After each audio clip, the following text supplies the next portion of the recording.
ഏറ്റവും വലിയ ക്രൂരൻ, വിഷ്ണു ഭഗവാനെ വെറുക്കുന്നവനായ ഹിരണ്യാക്ഷ എന്നൊരു ഭയാനകരമായ രാക്ഷസനുണ്ടായിരുന്നു.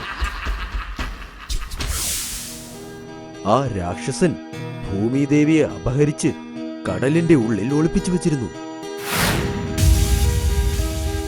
അപ്പോൾ ശ്രീ മഹാവിഷ്ണു ഒരു വലിയ വരാഹമായി മാറി.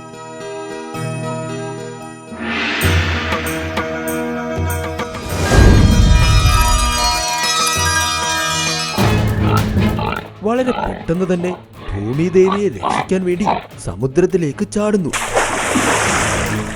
എന്നിട്ട് അദ്ദേഹം ഭൂമിദേവിയെ മുകളിലേക്കും കൊണ്ടുവന്നു. അതേസമയം തന്നെ വരാഹ അവതാരത്തിലുണ്ടായിരുന്ന വിഷ്ണു ഭഗവാനാൽ ഭൂമിദേവി ഗർഭിണിയുമാകുന്നു.